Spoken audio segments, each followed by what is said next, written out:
ঐতিহ্য মেনে আমাদের যে দুর্গা পূজা আসছে বা তার বৃহত্তর রূপ শারদ উৎসব, তার শুভেচ্ছা, অভিনন্দন, নমস্কার, প্রণাম, সালাম, জোহার জানাচ্ছি। আপনারা জানেন 11 সালের 7ই জানুয়ারি থেকে নেতাই গ্রামের সঙ্গে আমার আর্থিক, মানসিক, হৃদয়ের সম্পর্ক। দ্বারিকানাথ বাবু আছেন এখানে, তিনি এবং প্রয়াত কৃষ্ণগোপাল বাবু, এই দুই বর্ষিয়ান অভিভাবক, আর সাথে তন্ময় সহ এক ঝাঁক যুবক, আমরা একসঙ্গে সেই দিন থেকে কাজ করছি। তো আপনারা হয়তো জানেন না, আমি প্রচারের আড়ালে থেকে জনতা আদক সহ শহীদ পরিবারের পাশে অনেক আগেই দাঁড়িয়েছি। প্রত্যেক বছর দুর্গোৎসবের সময় আমি শহীদ এবং আহত পরিবারকে আমার উপহার সামগ্রী, আমার প্রতিনিধি তারা এসে মেদিনীপুর থেকে সমস্ত ব্যবস্থা করে দিয়ে পাঠান। এক্ষেত্রে তন্ময় এবং স্নেহাশিস বাপাই বিশেষভাবে আমাকে সাহায্য করে। তার পরবর্তী সময়ে আহত পরিবারের চিকিৎসার ক্ষেত্রেও আমার খুব সীমাবদ্ধ ক্ষমতা, অসীম ক্ষমতা আমার নেই, আমি পাশে দাঁড়ানোর চেষ্টা করি। তা আমি 7ই জানুয়ারি প্রত্যেক বছর একটা দিন, সেই ভোরবেলা সূর্য ওঠার আগে 5টার আগে নন্দীগ্রামে প্রদীপ জ্বালিয়ে ভরত বিশ্বজিৎ সেলিম এতটা পথ, প্রায় 200 কিলোমিটার জার্নি করে আপনাদের কাছে 10:30 11টায় এসে আমি এখানে প্রণাম করি। 12 সালে করেছি, 13 সালে করেছি, 14, 15, 16, 17, 18, 19, 20 সালে করেছি। আমি এবারে দুর্গাপুজোর আগে গ্রামে এলাম কেন? আমি দুবার আসি না, 7ই জানুয়ারি আসি। এলাম এই কারণে, গত 7ই জানুয়ারি আমি যখন পুষ্পার্ঘ্য নিবেদনের জন্য এসেছিলাম, গ্রামবাসীদের মধ্যে আহত পরিবার বা শহীদ পরিবার বা যারা কেসে সাক্ষ্যদান করছেন, তাদের মধ্যে ব্যাপক একটা ক্ষোভ। আমার প্রতি ভালোবাসা তাদের চিরদিন ছিল, আছে, থাকবে। কিন্তু আমি তাদের বুঝেছিলাম। আমি তখন এখানকার প্রোগ্রাম শেষ করে সুষ্ঠুভাবে তাদেরকে নিয়ে কমিউনিটি সেন্টারে আমি আলোচনা করেছিলাম। আলোচনাতে স্থানীয় জনপ্রতিনিধিদের একাংশ অসহযোগিতা বা ইত্যাদি, সত্যি মিথ্যা আমি সবের মধ্যে যাব না, আমি কোনো বিতর্ক করি না, কোনোদিন আমি প্রেস থেকে দূরে থাকি, কোন রকম বিতর্কিত মন্তব্য আমাকে পাবেন না। তো তারা যেভাবেই হোক অনেকেই ক্ষুব্ধ ছিলেন। এমনকি যে মামলা কলকাতা হাইকোর্টের নির্দেশে সিবিআই দেখছে, তার যারা সাক্ষ্যদান করতে যাচ্ছেন তারাও ঠিকমতো সহযোগিতা পাচ্ছেন না, ইত্যাদি আমাকে বলেছিলেন।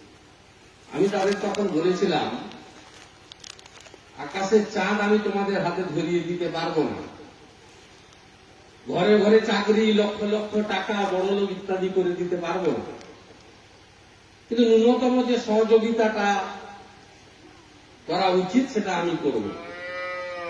প্রত্যেকের বক্তব্য নোট ডাউন করেছিলাম। তাতে 8 জন কর্মসংস্থানের কথা বলেছিলেন, ছোটখাটো কর্মসংস্থান। বাকি তো কর্মসংস্থান পরীক্ষার মাধ্যমে হয়, সেখানে আপনি আমি দাদিকা বাবুকে কিছু করতে পারবো না। সেখানে নিয়ম আছে, মেধা আছে, সেসব নিয়মের বাইরে। কিন্তু চুক্তির ভিত্তিতে কাজ, প্রাইভেট কাজ, বেসরকারি কাজ, এসবে কিছু কিছু অভাবই বলেছিল। 3 জনের বয়সের কারণে আমি করতে পারিনি, 40 ঊর্ধ্ব বয়স ছিল। তাদের ব্যাপারে আমি পরে ভাববো। আমি 5 জনের ছোটখাটো কাজের ব্যবস্থা করে দিয়েছি। আমি 50 জন মা দিদি বোনকে সেলাই মেশিন দেওয়ার প্রতিশ্রুতি দিয়েছিলাম। সেই সেলাই মেশিন আজকে প্রদান হচ্ছে। 52 জন, 50 বলা হয়েছিল, পরে 2 বেড়েছে। তারা সেটা গ্রহণ করবেন, স্বনির্ভর হবেন, কাজে লাগাবেন, ঘরে বসে কিছু কাজকর্ম করবেন। আর বাড়ি পাইনি বলে এখানে অনেকে অভিযোগ করেছিল। আমাদের সতীশ সামন্ত ওয়েলফেয়ার ট্রাস্ট থেকে আমরা 17খানা বাড়ি এখানে বানিয়েছি। সেই 17টা বাড়ির চাবি আজকে প্রদান করব এবং সাথে সাথে আমার শহীদ এবং আহত পরিবারদের, যেটা 11 সাল থেকে আমি করি, দুর্গোৎসবের আগে, দুর্গাপূজার আগে নতুন বস্ত্র উপহার দিই, সেটাও আমি আজকে তাদের এখানে পৌঁছে দিয়েছি। একজনকে টোকেন দেব, বাকিটা তারা গ্রহণ করবেন। সামান্য এই উপহার পুজোর প্রাক্কালে দান হিসেবে নয়, উপহার হিসেবে গ্রহণ করবেন। নেতাই গ্রামবাসী, আমার কিছুদিন আগেই আপনারা জানেন করোনা আমি আক্রান্ত হয়েছিলাম। আমার শারীরিক সমস্যা এখনো আছে, চলে গেছে তা বলবো না, নেগেটিভ হয়েছে, অ্যান্টিবডি হয়ে গেছে এবং আজকে প্রায় 4 সপ্তাহের কাছাকাছি হয়ে গেছে। 17 দিনের নিয়ম মেনে আমি বাড়ি থেকে বেরিয়ে কাজ করছি। 2রা অক্টোবর জাতির জনক গান্ধীজির জন্মদিনে এখানে আমার প্রোগ্রামের কথা ছিল। তখন আমি 17 দিনের নিয়মের জন্য হেলথ প্রোটোকল মেনে কোয়ারেন্টাইনে ছিলাম বা আইসোলেশনে ছিলাম বলে আমি সেদিন আসিনি। আজকে আপনাদের কাছে এসেছি। আমার দীর্ঘক্ষণ বক্তব্য রাখার মতো এখনো 100% শরীর ফিট হয়নি, কিন্তু আমি মোবাইলে বসে দেখেছি নেতাই গ্রামবাসীরা এখানে যজ্ঞ করেছেন, পুজো করেছেন, প্রার্থনা করেছেন তাদের আত্মীয় শুভেন্দু যাতে সুস্থ হয়ে তাদের মধ্যে বিরাজ করে এবং আমার মাতৃদেবীর জন্য।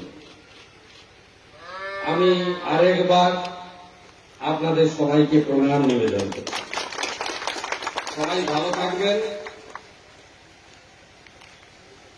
চন্দ্র সূর্য পৃথিবী যতদিন থাকবে, শুভেন্দু অধিকারী যতদিন হাঁটতে পারবে, চলতে পারবে, নেতাইয়ের সঙ্গে ছিলাম, আছি, ভবিষ্যতে।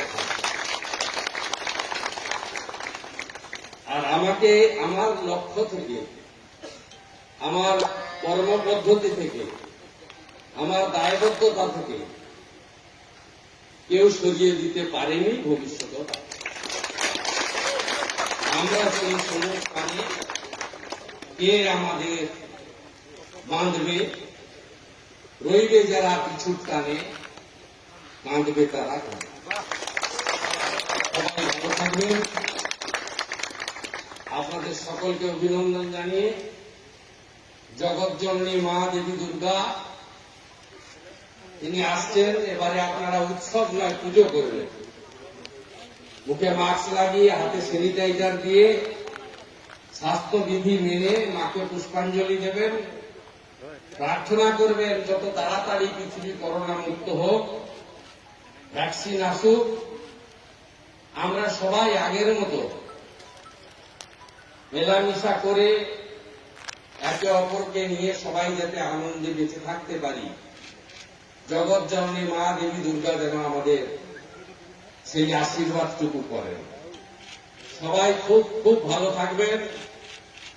আমি পঞ্চমীর দিন জঙ্গলমহলের গোয়ালতোড়ে একটি দুর্গাপূজায় আসব এবং পশ্চিম মেদিনীপুরেরও অনেকগুলি দুর্গমণ্ডপে যাব, প্রদীপ প্রজ্বলন করে মাকে দর্শন করার জন্য। সবাইকে অভিনন্দন জানিয়ে, ধন্যবাদ জানিয়ে, জোহার জানিয়ে নেতাই গ্রামের সেবক শুভেন্দু অধিকারী তার বক্তব্যে এখানে ইতি টানছি। জয় হিন্দ।